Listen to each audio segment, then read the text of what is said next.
Hello, friends. How are you? How's your life? How's today?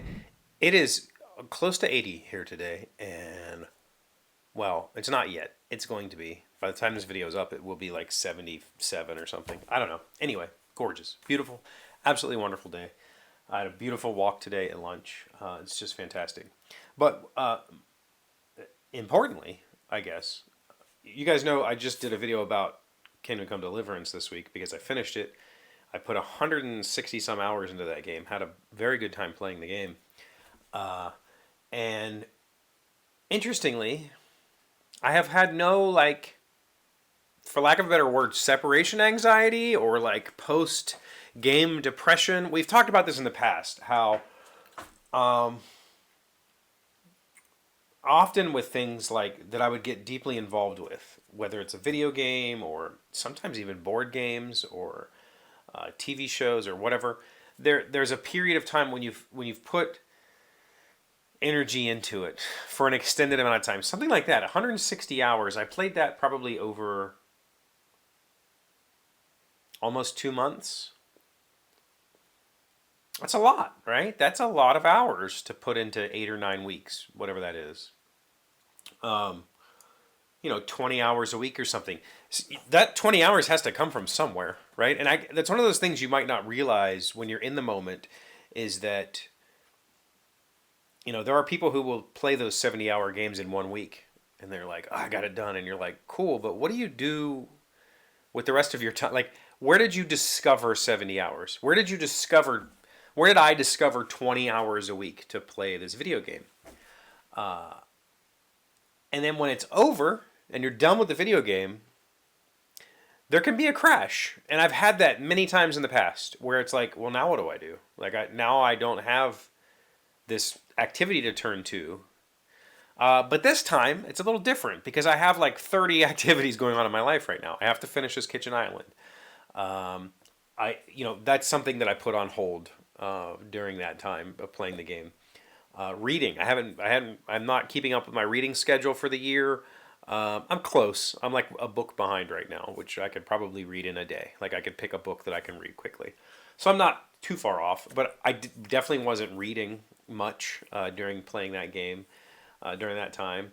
Playing bass, I hadn't been playing bass as much. I pick my bass up every single day, and at least 5-10 minutes, I'll walk around and play eighth notes or something, or just try to keep my fingers limber, keep my hand stretch working, keep, fretboard knowledge going in my head because that's important to me. But I wouldn't sit down for a half an hour and play like I do most other times. So a lot of that stuff got put on pause. And when I put the game down, there was immediately something to fill that hole. It wasn't like, well, now what? I immediately I got to get back to this kitchen island. I got to get back to practicing bass. The bass course that I took last year, it's called Beginner to Badass. I took that course last year. It just so happened last week he updated the course, took one of the modules out, added a whole new module, and a bunch of other little lessons in between. And so there's like, I've got probably a dozen or more lessons to take now that I didn't expect to have available. So now I'm back taking that course, and I really love that course, honestly. It's fantastic. So I'm back to taking bass lessons every day. Those lessons are anywhere from a half an hour to maybe even an hour sometimes, depending on the complexity of the song. But so I've been doing that again. And reading, I've read a couple of books recently we'll probably talk about soon. So I think that it's helped me identify this sort of post-game depression that I've experienced in the past, where it's just like, now I'm just scrolling on Instagram or something, and I don't want to do that. That's not who I am as a person. I much prefer to get something done, and whether that's practice or cleaning, doing dishes, whatever, cooking, whatever. Also, this also coincided with the start of softball season. So softball season is officially underway last week. These past 2 weeks have been official practices.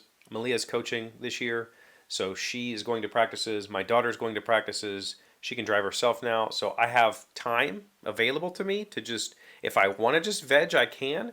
And so that means that during the day, when I would normally pick up the video game and play for a half an hour, I can pick up the bass and play for a half an hour. I can do laundry. I can do what, So I have the flexibility to not be like sitting there doing nothing, which is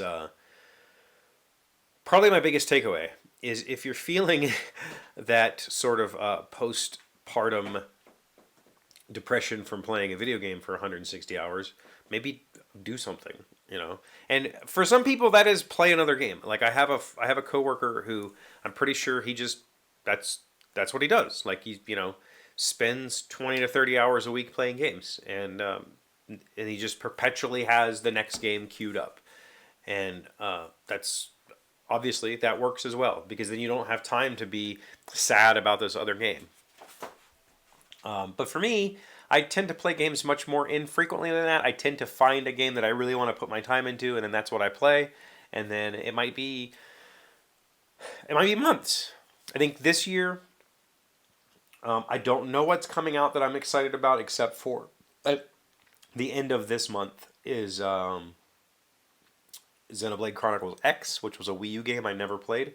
They've redone it, remastered it for the Switch. It's coming out at the end of this month. I'll probably play that.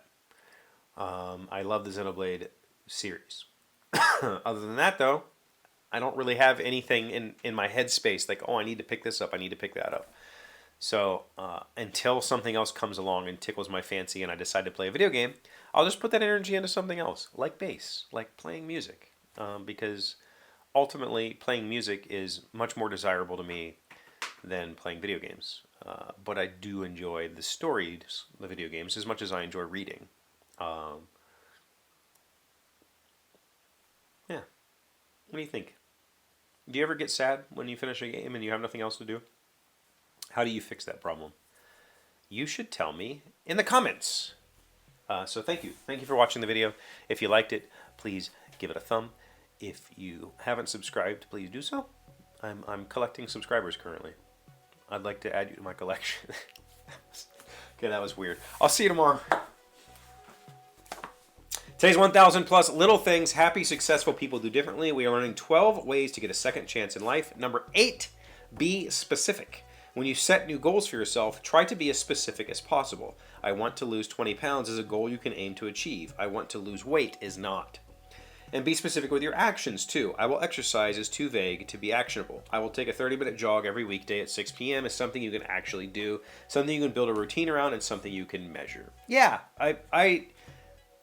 this is something I learned just within the last 5 or 6 years. Vague goals are just, I don't know, dreams. If you want to have an actionable item, you need to be very specific. Be stupid specific. If you're writing it down, write down the most detailed bullet point list you can. You can summarize it later, but getting it out of your head and realizing that this is the action I need to take right now, that's super important. Do that.